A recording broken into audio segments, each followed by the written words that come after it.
live hangout talking about unsexy laws. I'm joined by Anti-FGM campaigner Nimco Ali and Yasmeen Hassan, who is the Global Executive Director of Equality Now, an organisation which campaigns on behalf of women and girls across the world.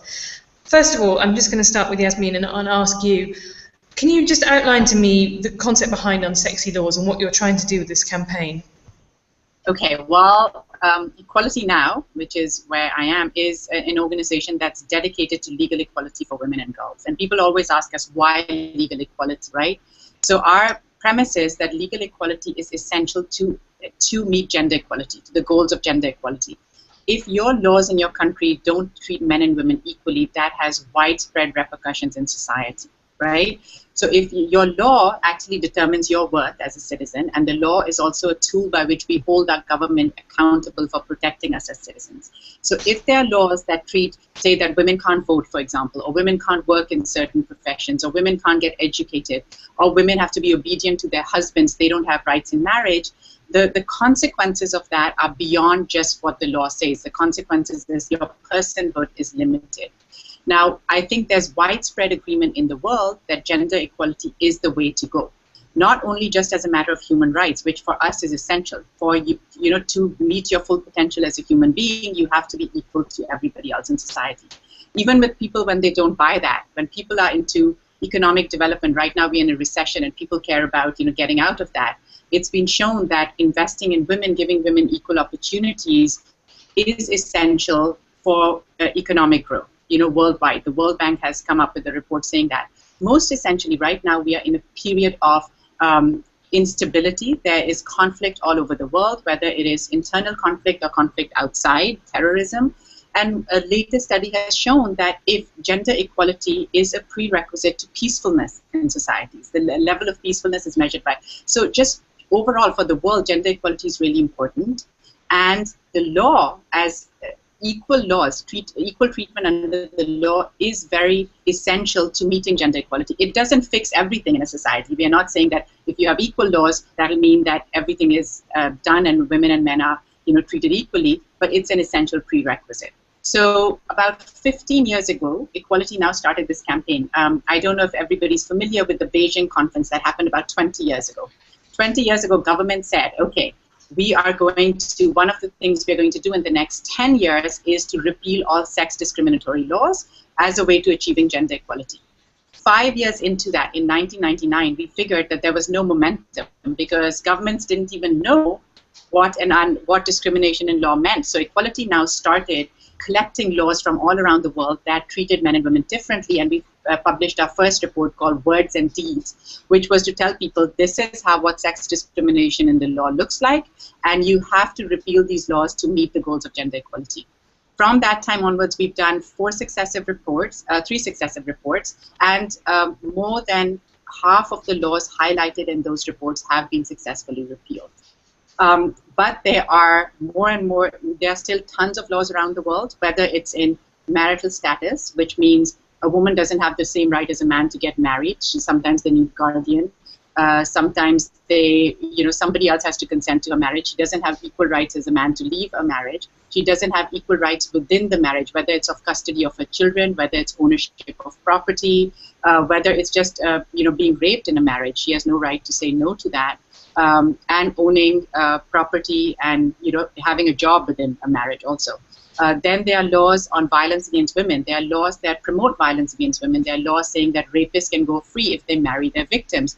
There are laws on honor crimes that allow men to murder their wives and be set free because there's an exemption. There are laws that allow men to rape their wives. Again, I've mentioned that before. So there are laws promoting violence against women that treat men and women differently. Then there are laws on economic status, meaning a woman does not have right to inheritance, the same as her brother. Woman does not have right to own property. The woman cannot, register property in her name, all sorts of things. Then there are personal status laws, right to vote, giving evidence on the same basis as a man, right to pass your nationality to your spouse and children. There are many laws that restrict that. So our latest report, which was launched earlier this year, lays out 44 of such laws that still exist around the world. And this is just the tip of the iceberg, right? We want to have governments repeal all these laws because I don't think repealing laws is that hard. It doesn't require resources, but that's an essential first step that you must take to ensure that women and men can be treated equally and that women are able to fulfill their potential in the societies they live in. Okay, and I think it's probably quite good to give people some idea of some of the ones that are still on the statute books. So Kenya's 2014 Marriage Act, for example, says a marriage celebrated under customary law or Islamic law is presumed to be polygamous or potentially polygamous. In India, there is a law that if you have sex with your man has sex with his own wife, as long as she's not under 15 years of age, that's not rape. In Nigeria, violence by a husband for the purpose of correcting his wife is considered lawful. And just in case people think this is something that's confined only to the developing world, in the US there are unequal citizenship laws if you're born outside the US, and it depends on your father's status primarily. Nimco, you've been campaigning against FGM in Britain now for quite some time, and there's been some changes around the law there. How has having a good law in place helped your campaigning? I think having a good law is very key to the fact that in order to make the issue that you're dealing very legitimate to the case. And I think the issue with the FGM legislation here in the UK is that it was kind of done as a token as opposed to a very well thought out piece of legislation. So, and those things have changed now since we've got the new serious crime bill and so on. But essentially, I think a legislation is key to women gaining their rights and being evident in society. Oh, sorry, I've lost you for a minute there. And just talk us through a little bit about the difficulties about the physical processes of getting good laws onto the statute books. You know, who are the organisations that you have to work with? I think it's about an informed judicial system. So for the fact that when the first FGM legislation came in 1985, it was essentially about banning FGM here in the UK, but not necessarily placing it within the context of violence against women and girls. So if you look at FGM, the first FGM legislation talked about carrying out FGM on British citizens here in the UK, but those that want to commit these crimes are very intelligent themselves. So girls were being taken out of the country, but then that loophole wasn't repealed until 2003. But essentially, again, it was about residents and nationals of the country. So again, there was a double standards of women's citizenship and women's kind of rights. So essentially, it is about working with survivors, it is working with activists, but it's about working with informed political activists as well. And Yasmeen, you were talking a little bit there about how much easier it is to get bad laws repealed, perhaps, than new good ones instituted. So, when a country's got a very bad law in its statute books, what's the process that you go through in order to try and convince key people in that country that needs to come off the statute books? So first of all, I mean, when we find these bad laws, right, we as Equality Now never take a first step in doing anything in a country without activists in that country seeing that this is an issue and they want to. So it's all. And they want to get it repealed. So it's always in support of local movements in the country, because without that, any kind of repeal, any kind of new law is unsustainable until the local people want it, right? So I'll give you an example of Morocco.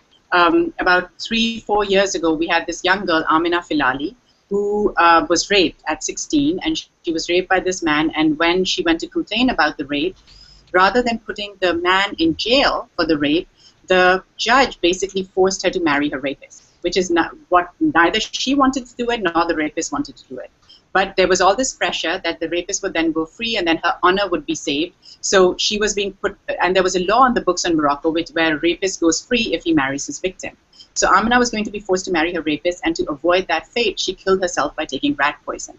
And there have been other cases in the past where this had happened to other girls. So Moroccan groups really got on board with this, and they were just like, this law belongs in the history books, or not even in the history books. We need to get it off. So Equality Now then came in, and we supported those Moroccan groups in that campaign, because what our value added is we'll take that issue and make it an international issue. We will take it to the UN, where any international treaty body is sitting, and Morocco is going to appear. We will be there, which a lot of times the local groups don't have the bandwidth to do that kind of work. We will put it in international press. We will make sure that it's before the UN, it's before the EU, it's before anybody that is relevant to Morocco. And so all that campaigning together resulted in that law being repealed, and so that law is now gone. And it was a hard process, but again, getting a law on the books, like say a domestic violence law, is a harder process than getting a law repealed, because when you have a new law, which essentially you need many new laws. There's an issue of budgetary implications, right? So you always have to go through this, what is this law going to cost? How do you get this law enforced? How many police people do you need to? When you're just getting a law repealed, those considerations don't come into force, which is why I say, when you have these awful laws on the books, it's easier in a way to get them off the books than getting a new law, because you don't have the budgetary considerations to talk about. So I think essentially these laws are all easy. I don't see any excuse governments have to keep them on the books, particularly when they've said again and again they've committed to ending discrimination in the law. And I think that, again, campaigning for those laws is hard. Having a vibrant and a very great women's rights movement on the ground in the countries is essential. But I don't think in the next 5 years we should be able to get rid of all these laws.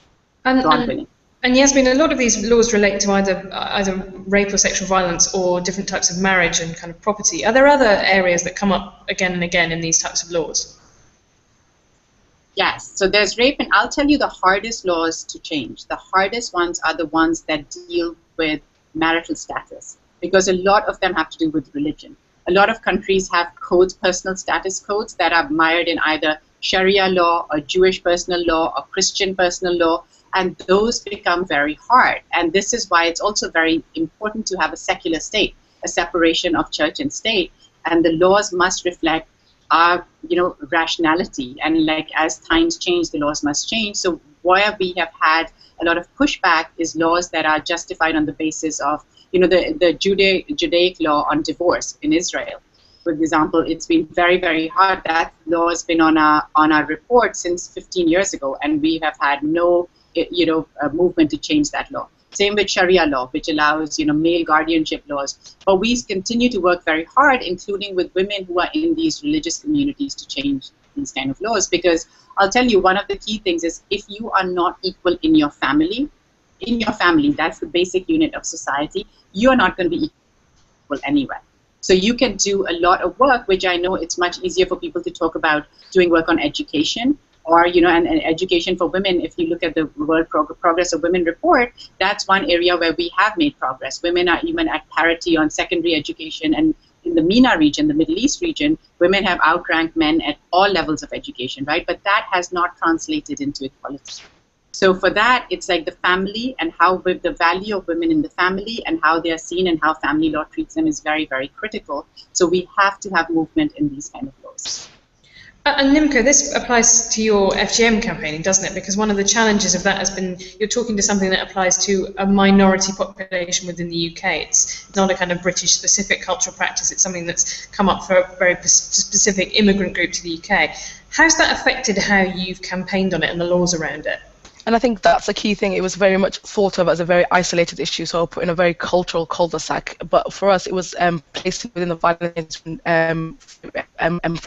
And as I was saying, it was great to have activists here on the ground and also have equality now at the heart of supporting that. So I remember in 2004, when we 2010, when we first started the campaign after the new government came in, it was about framing FGM not as a cultural issue but as a human rights issue, and that was what kind of led to the legislation being changed and it being taken seriously. So again, as Yasmeen was saying about bad legislation, so if you look at the FGM Act of 1985 and then also the one in 2003, it said FGM shall not happen for cultural reasons, and then culture was defined as something that happened in 28 African countries, as opposed to the fact that we have a society where porn is culture. So that's why girls were going to Harley Street to have labioplasty, which essentially what the World Health Organization says is FGM, but then girls were also being taken away to Africa. So since having that conversation, actually working with great activists and working with women in Parliament, the law has been changed that nobody under the age of 18 can consent to FGM. So for us, it was actually broadening the conversation of FGM from a cultural narrative to a human rights kind of perspective. And in order to do that, it was very important, wasn't it, that the latest wave of campaigning against FGM has been driven by people who are within the communities affected. And that's important, isn't it, Nimco? No, it is very important, and it's also very key to make that distinction that the only reason the FGM actually exists is because of gender inequalities. It wasn't because of the fact that, so for me, speaking as a survivor, it wasn't speaking as the fact that I had FGM because I was originally from African heritage, or the fact that I'm Muslim, or whatever it was. It was because I was a girl, and placing it within that kind of context opens up the conversation, and then it kind of lets other people around that section, I completely understand, because there is no difference between the law that says that women should be paid 75% of, like, you know, for the work that they do, that women should consent to having their genitals removed. So it's just one of those things where if it's like, you know, if there's no dialogue within how legislation is framed, then it becomes bad legislation. And Yasmeen, how much backlash is there? How much? I mean, you must be working constantly. You mentioned working with grassroots activists, trying to avoid this perception that the Western NGO is kind of swooping in on issues. How do you deal with that preconception? Well, I mean, basically, we have very close partnerships. Our board at Equality Now is an international board. It's not Western. We are based in Nairobi, London, and New York. We are just starting our office in Jordan. So we definitely don't see ourselves as a Western organization. You know, by our bylaws state that no more than 1/3 of the board can be from any geographical region. So we have board members from all over. Our staff is from all over. So we are truly international. We are not a Western organization. But I do want to build also on what Nimco just said about culture, because that's what I think it's sort of a brick around your neck if you're a women's rights activist. And culture has always been used to take women down, which is a really sad thing, because I have a lot of pride in my culture, right? And I'm sure Nimco does too. But why culture has been used to justify and how to violence against women and putting women down, whereas all the positive things in culture never get identified and you know, blown up in the same way. When Equality Now was formed about 23 years ago, women's rights were not seen as human rights, which is like an essential part to have them taken seriously. That is why Equality Now was formed, because everything that happened to men was seen as political, and it was seen as you know, something that merited the international community's attention. Anything that happened to women was seen as cultural, and it was seen as, oh, communities can deal with it, and when communities come along and change their thinking, it'll all happen.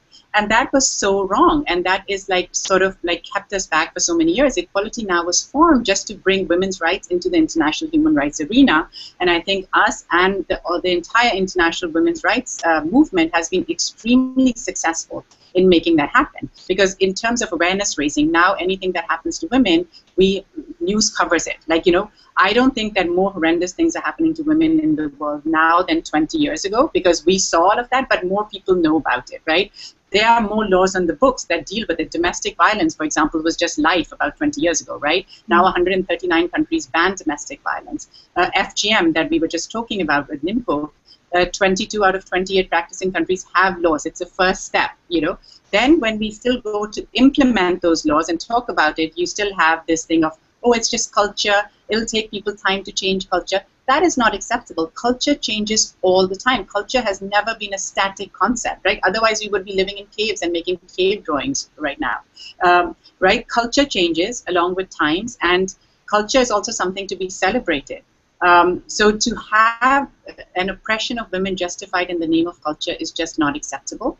And also, the biggest point is when governments take it into their head that they are going to change some kind of policy and have laws against it, they have been very successful in changing what were considered cultural practices. We have an example of Korea right now, where the percentage of women and men was going alarmingly down, right? There was a lot of male selection and all that. The government made a policy to value women higher. They changed their laws, they changed their policy, and they've reversed that trend.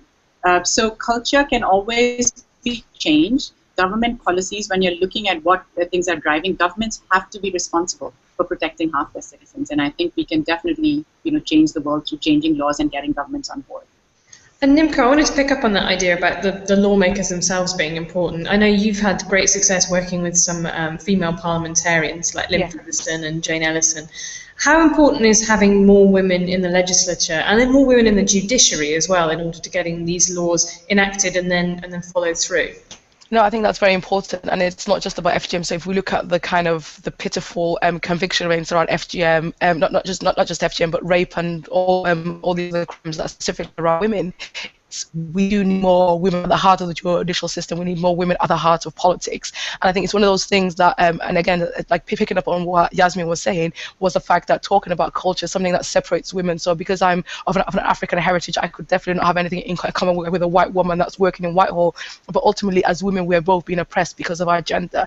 And it was very much about changing that language about culture and placing it back into the fact that gender is key to all this. So I do believe that we need more representation of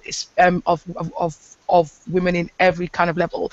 And I think that's one of the interesting things that I took to kind of look at why women should be at, like, you know, at the helm.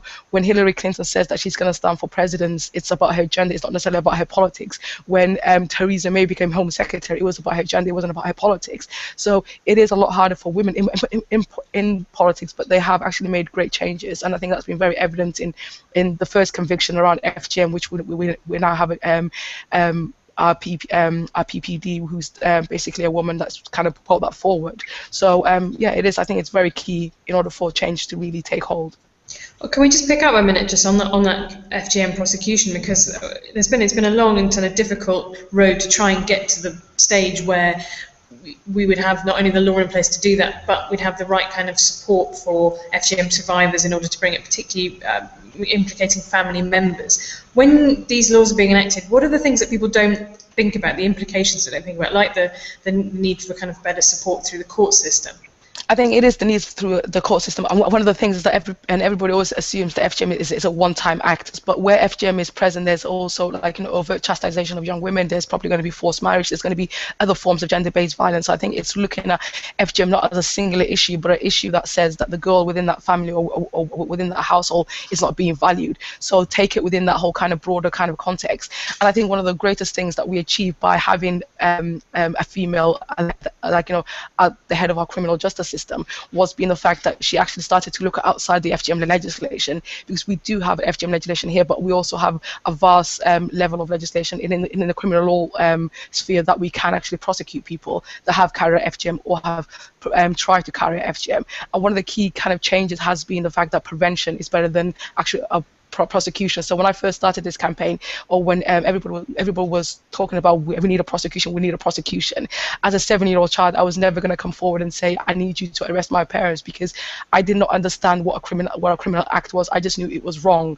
And it's about listening to young people, and it's about supporting them. So now we've actually ensured that the legislation is not just like, you know, it's not just a statue that's on the shelves, but it's actually a living instrument that lives through society. And I think communication and the media campaign around it has been key to that. And Yasmeen, is that something that you see as being part of the Unsexy Laws campaign as well, looking not just at the words on paper, but about how that law is enacted afterwards, or what the effect of repealing something are? Yes, so absolutely. I mean, the first step I told you is like getting bad laws off the book. Second step is getting laws to protect women and girls. Like, so laws against FGM, those are not sex discriminatory laws, but those are laws essential to end the practice that's hurting you know, women and girls all around the world. Third step is making sure that law is enforced and that communities really know about it and buy into it, which is what Nimco is talking about, awareness raising in the community. And again, I mean, as we talk about laws against child marriage, laws against FGM, they target parents. And that's a really important point, because I don't think, generally speaking, parents don't want to do something that's bad for their children, right? So they end up doing it, but it's for other reasons. So how do you stop that? If you have a law on the book and that law is never enforced, then things are going to go on because there's no respect for the law. And I know it's really, really hard to enforce a law where a parent is going to be who did not know any better, or who just thought they were doing the best thing because this will end up having a better future for their child, put them behind jail bars. So but the point of the law is it has to be enforced a few times to send a very strong message to society. The whole point of it is to deter people from doing it. It's not to put hundreds of people behind bars, because that is not the aim of any law, I don't think. It's not like, you know, you are going to continue to steal lots of money, so we're going to have these laws and we're going to put like hundreds and thousands of people behind bars. So deterrence and prevention is the aim of the law, but to make that happen, you have to have a few prosecutions for people to know that this thing is going to be taken seriously. Now, that's very challenging in cases of child marriage and FGM, but I'll give you another example where we had an FGM case in Kenya a few years back, where the child bled to death. We were working with our partner TNI in Kenya, And there was a law against FGM in Kenya, but that law was never implemented because the police didn't even know about it. They hadn't been trained. So our partner actually had that child's body exhumed, and we got the court to take this seriously, and the cause of death was FGM. Then we pressured the court, the police there, to go arrest the circumciser and the father who had ordered the circumcision. It was a very hard trial because the community, so it was the first time that in the Maasai community in that region that this trial had happened. And a lot of people were up in arms because that man had, like many other children with his wife, he was the sole bread earner, and they got a 10-year sentence, a 10-year sentence, which was a first, which had a huge deterrent value. But then our partner worked with the mother and got her a herd of goats to help feed the children and provide some livelihood. And at the end, the mother of this child who had died supported our partner, who was the local activist on FGM, to become local councilwoman. So it was a hard case against the father being sent to jail, but it sent a strong message to society, and the mother and the family was supported. And with that, there was a lot of awareness raising. They started this prevention thing in the community where the police were part of it, the local council was part of it, the parents were part of it, and hopefully that will lead to change. But again, when you have a law on the books, it has to be enforced in some way. Yeah, and Nimco, that must have been your experience of working with police around FGM, is that sometimes there needs to be training of police forces in order to be able to deal with people, to take statements and that kind of thing. What kind of changes need to happen at a policing level? On a policing level, and I think this is one of the things that we always talk about the police as being the main point of contact, but I think in order for us to get a prosecution, it first has to actually start at the prevention level, so teachers, social workers and so on, passing the information on, and then an arrest can be made. And I think that's what's been kind of key in the work that's been happening the last 4 years. There's been a joint up approach, as opposed to a child walking in or assuming that, that police were going to walk into a house and find a cutter and a child there, and therefore they didn't need any evidence. And I think that's the key thing. Evidence has never been forthcoming when it came to issues like FGM. And if this evidence had forthcome, then people were circumstancing children's experiences. So I remember for myself, and the fact that they said, well, your mother must have loved you. There was always all these kind of things that were being coming forward. So it's about understanding about the fact that these young people are victims. And it's about supporting them within that system. And parents, again, it's about the judicial system to find out whether a mother and a father were complicit or complacent within the whole kind of the practice. And that's about allowing the system to happen. But I think one of the greatest things about prosecution is that it does not undo FGM, but it gives justice to the survivor. And that's one of the key conversations that has actually been fed back to. It's the fact that it's not going to undo the FGM, but it's a kind of an apology by the state saying that we failed you. So ultimately, the police are being great, but it's those other people like teachers, social workers, and general community members, because we always live next door to somebody that could be committing FGM or could domestic abuse. But do we actually feel that we have the duty to come forward and report them? And now I think that is changing in society, and that's because the legislation has become a living instrument. And Yasmeen, I wanted to pick up on the dilemma that you'll face is if you're working in a country and perhaps one political party or one side of the political spectrum is much keener on repealing these laws or passing new laws than the other, how do you deal with the idea that your campaign might become associated, might become a kind of party political football, essentially? See, again, we take our messages from the local groups that are on the ground. They are much more cognizant of the political ramifications, who they are allying with and all that. So Equality Now does not go in and judge, right? So if our local partner tells us these people, these parliamentarians will support and we think it's a good idea, then we will continue to write to those parliamentarians and push that campaign. But again, it's very, very important to listen to the local groups. It cannot be an international campaign that is headed by Equality Now. So the decisions on who to work with, how to work, that comes from the local partner. At the international level, we make the decision. Should we go to the Human Rights Council? Should we go to the Committee on the Elimination of Discrimination Against Women in conjunction with the local partner? But the local work and the local push is from the local partners. So we really, we don't second guess them. We don't challenge them on that. We can have discussions, but it really comes from the groups on the ground.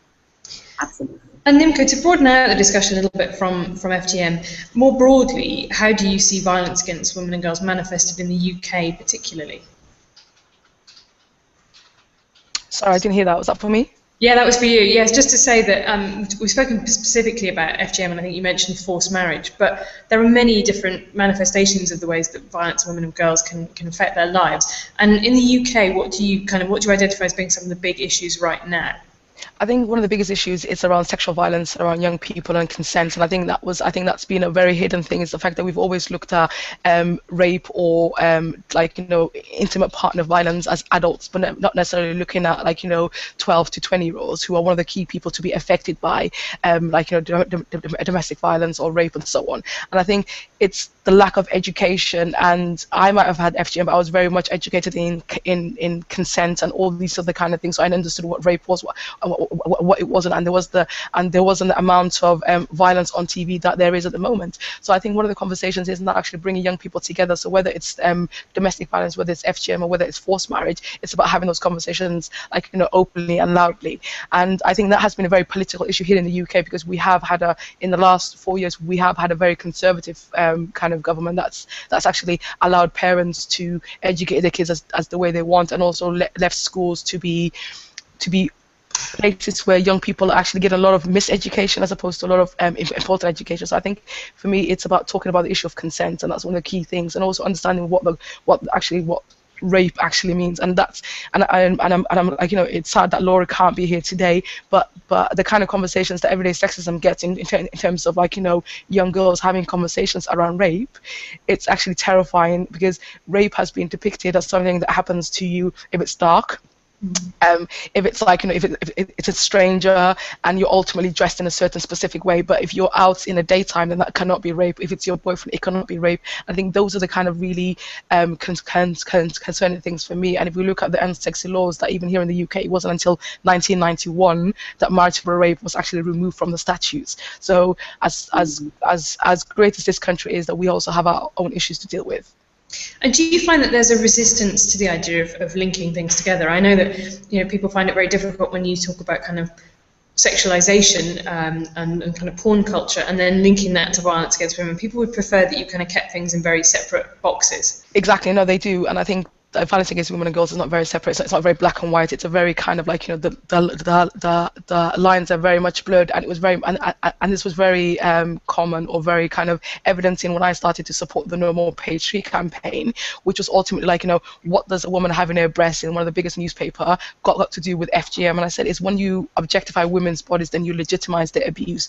And it's one of those things, the fact that I do want to end FGM, but I also want to end every other form of gender-based violence. I also believe that women should be paid equally for equal work done. So there's this conversation that you can only fight on one issue at a time, but I believe in solidarity and kind of working together. And I think that's one of the key things that Equality is talking about, working with activists on the ground, whether it's in Indonesia, whether it's in Somalia, whether it's in another African country, whatever's the key point to them, it's about supporting them. And Yasmeen, is that something that you find, that there's sometimes a resistance to linking all of these different issues together? But I think it's so important to link all the issues together, just because, I mean, when you talk about porn culture, that is the culture of the US, and that is the culture of a lot of European countries. So when you're saying FGM is the culture of all these African countries, you have to similarly, I hate when people say this is all out there. This is a problem of third world countries because these people are somehow less than, right? Look at your own culture. It is doing the same thing in a different way. And this is why when people say it's so hard to challenge culture, it's the same thing here. Why not challenge the culture of sexualization of girls? At the end, whether it's child marriage, FGM, sexualization of girls, it's all about taking a girl's sexuality, taking a girl's control of her sexuality away from her. That is the end result, right? And this brings us to the question of adolescent girls. A lot of violence against women, when you look at it, it begins in adolescent, in childhood, in adolescence. It's when a girl's body is changing and everybody sort of moves in sort of like vultures to claim that, right? And take her right to control her own sexuality away from her. So that happens with child marriage, that happens with FGM, that happens with sexualization of girls and rape, because you're taking something from somebody. And so if you look at young girls in Pakistan and all, it's child marriage, India, child marriage, Africa, you're looking at child marriage or FGM, you have to look at the same time at what is happening to girls in these cultures, in the US and the UK. And what they are saying, and listening to them is really important, just like listening to FGM survivors or trafficking survivors. that they are finding this culture of sexualization puts this immense pressure on them that makes their sexual exploitation easier and easier, whether it's through rape or trafficking or what have you. So I think it's really, really important to link them and make sure that everybody sees this as a continuum where the exploitation is the same, but the form it takes changes depending on your, where you are or what the cultural norms are in that place. But to otherwise say these things only happen in third world countries or, Muslim countries or African countries is really wrong, because all those things are happening to young girls all over the world. And Nimco, I wanted to ask you the question that I think heads towards any kind of discussion of feminism eventually, which is, what about the men? What can men do? What is their role in combating these laws against that victimize women and girls? I think men cannot lead the conversation, but they need to stand in solidarity and alongside women. And I think I am from the fourth wave of feminism, and I do believe that men can be feminists, and men have actually done great work. And again, we talked about Jane Ellison and Lynn Featherstone, but because of the way that politics is set up, all our party leaders are men, and those men have played key parts. So I would like to give credit to both David Cameron and Nick Clegg for actually stepping forth and saying they don't have vaginas, FGM is never going to affect them, but if it affects a citizen in their country, it's something that they're going to stand up for. So I think it's about taking those bold steps, and I think even Obama himself took bold steps about talking about violence against women and girls. And one of the greatest things that men have that a lot of women don't have is the privilege and the platforms that we wish that we could talk about these conversations. So when you're at your board meeting, talk about FGM, talk about violence against women and girls, and reframing issues like trafficking. I think that's one of the key things that's facing us in the 21st century is the fact that we don't necessarily take it as a serious issue as anything else. So in sporting events, so when the World Cup is coming up, actually talk about what's it called, like trafficking, and when your friend is making a rape joke, challenge them. And I think that's one of the things that we don't necessarily have as women, is the ability to keep challenging on a day-to-day basis, because it is a lot of hard work, so men can stand with us. So men do have a role to play. I'm sure they'll be thrilled to hear that. Yasmeen, I wanted to ask you a kind of slightly related question to that, actually, which is, when you look at this being such a global situation occurring in different countries, both rich and poor around the world, the temptation is to kind of almost succumb to a kind of either an apathy or a feeling that I can't possibly affect things that happen in other countries. How do you fight that feeling? Well, I mean, I grew up in Pakistan, right? So it affected what happened to women and what happened with laws against women. It affected me personally. So from the age of 10 years old, I was like determined that this should not happen to other women, and I will do my role in making sure that women and girls are protected and treated equally, right? But I totally get your point. When you say, even as Equality Now, when we go out to our supporters and we tell them about all the problems, their feeling is, it's a feeling of being overwhelmed. And how you get around that feeling is bringing it down to one woman, one girl, one place. Because I think stories are a very powerful tool. When you give people statistics such as 1 in 3 women in the world is likely to be beaten in her lifetime, 1 in 5 girls is before the age of 15 is going to be sexually abused, 38,000 girls are going to be married as children every single day, including today. 3 million girls are going to be at risk of FGM every year.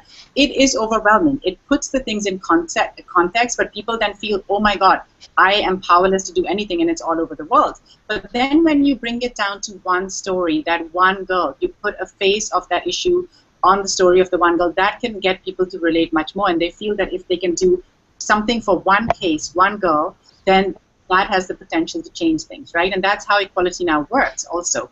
When with one issue, say it's FGM, we take a case of one person, like the case that we had recently in Egypt, where a girl again died. I mean, that girl is gone, but you have to take a case to show the prevalence of the problem, show what is happening in the medical communities, doctors are carrying that on, and get things to change for that one girl and her, sort of community. But that changes more things than that one person. So I think that boiling it down to one girl, one story, one issue is essential for people to be able to digest it. But we at Equality Now work on things on a huge scale, and sometimes it can get overwhelming. And I think it's really important for staff to always keep perspective that yes, the problems are huge, but whatever we are doing is making big dents in the system, and ultimately it will go. Well, you mentioned big dents there, Yasmeen, and I just wanted to ask you a little bit about more of some of them. So what have some of the successes been in this campaign? Okay, well, I mean, we just in terms of the Unsexy Laws campaign, we have we have changed a lot of laws around the world. I gave you the example of Morocco before. Also in Argentina and Ethiopia, we changed a similar law where rapists go free from marrying their victims. We have been able to change nationality laws in Kenya, Senegal, Suriname, where women can now pass their nationality to their children and spouses on an equal basis as men. And it's when you just hear that, you don't understand the impact that not being able to pass your nationality has, because women who've been married to foreign nationals, their children don't get educational benefits, they don't get social security, their husbands can't get jobs and all that. There are huge repercussions to that. We've been successful in getting Kuwaiti women the right to vote. Iraqi women can now get a passport without needing their husband's consent. Australian women can apply for jobs all around in the military, which they were restricted from before. Bolivian women have less restrictions on their employment. Married Swazi women can register property in their own name, and the list goes on and on. There's many laws that in our report, which is Words and Deed, and if you go on our website under #unsexylaws, you can find our report there, which lays down all the laws that have changed as a result of our efforts. So the list is very long, and I won't go into all of it, but each of these, it feels like it's a drop in the bucket, but it has huge consequences, not only for the country concerned, but everybody else, because there are certain laws where, right now I just read an article in Jordan Times, and they are saying they have the same law where a rapist could go free by marrying his victim, and they're saying, well, Morocco changed it, these countries changed it, why can't we? And we use all those changes that we have around the world. If it's a Muslim country, we will go to other Muslim countries and say, well, Turkey did this successfully, and they have a similar legal system, why can't you? So every victory is like, it might seem small and one country oriented, but it has an exponential effect. So I think and cases, a lot of times we change laws through taking a case, as I mentioned before, a case of one woman, one girl. You take that through the legal system, you raise awareness through the media, and then that can lead to change in the law. And that also leads to a lot of dialogue in the country concerned, because people start talking about the issue. It's through that the lens of that one girl. The rape case in India, for example, that happened a few years ago, that was horrific. I mean, it's not that rapes hadn't been happening every day in India and in really bad situations, but that rape case like skyrocketed the attention to that issue, and everybody in India is talking about it. There will be changes made in India that will be for girls and women in the future. So I think either changing the law in one country can have effects in other countries. Taking on one case of one girl can have an effect in that country and raise awareness of that issue. Then that exponentially affects other places.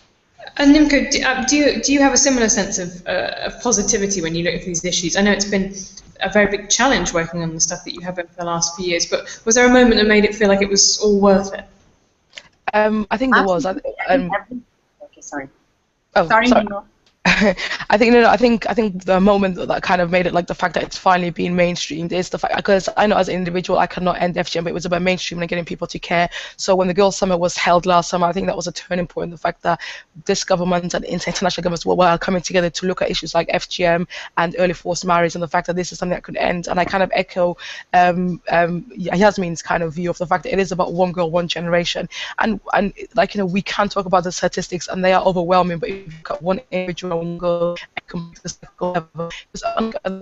forms of gender-based violence. FGM is one of those things that once you break the cycle, it's broken forever, because it's so completely ridiculous to reinvent. So I think the Girls' Summit was the turning point for me last year. And we're going to wind the discussion down in a few minutes, but I don't want to leave people on a note of feeling apathetic or feeling dejected, because this campaign has achieved a huge amount. And I wondered if both of you would be able to nominate an action that you think people could take, or something that people could read perhaps in order to take this kind of work forward. Yasmeen, I'll come to you first. Okay, well, I mean, as I already mentioned, we have a report out recently with highlights 44 sex discriminatory laws around the world. And I would urge everybody to go to our website, www.equalitynow.org, read the report, and you can take action on every of those laws. We've had huge success. So far, 20,000 letters have been written to these governments by people just like you all out there. And each of those letters has an impact, because the more you make this, that citizens around the world are looking at laws of all these countries and writing to government, it has an impact. We have already changed half the laws. that we have highlighted, and with your help, we can change all of them. So I would urge everybody to go on our website, take action on the laws, follow us on Twitter, on Facebook, and we will keep you updated. Like every day, there's a new success. Just yesterday, we had success on our case in Kenya, gang rape case, where after, first of all, the rapists were arrested and let go and now with our pressure, they have been given 15 and 17-year sentences. And the week before, we changed the law in Sudan, where rape victims actually found themselves being flogged and imprisoned for being raped. That law has changed also. So, you know, it seems like a huge problem, but every day there's success, and it can only happen when everybody who's out there gets knowledgeable about these issues and then takes action. So I would urge you to do that. #UnsexyLaws. Please tweet about us. Please, you know, like us on Facebook and take action. Thank you. And Nimco, is there something that you recommend that people do, or perhaps even something that you would ask governments to do? What I'll do first is I'll echo what Yasmeen was saying, but in terms of, I think the young people are kind of key to this conversation, and I would say look at integrate Bristol's videos and how the young people are actually campaigning around issues about sexual violence, FGM, and so on. And also it's about solidarity, and I think that's one of the key things is the fact that it's about standing with African women that are doing great work in Africa to end FGM. So join the girl generation and ultimately talk. I think if you can use your research about the history of your own countries and joining the conversation under the hashtag of unsexy laws, because I think a lot of people don't necessarily know that the power that they have within themselves, that once they tell their story, it can actually create great change. So it's like a ripple effect. Well, that's absolutely fantastic. So the hashtag is unsexylaws, and people can also find Equality Now on Facebook, on Twitter. It has a website, obviously. And for the moment, though, I will say thank you very much to Nimco Ali and also to Yasmeen Hassan. Thank you both for joining us today. Thank you. Thank you. Bye.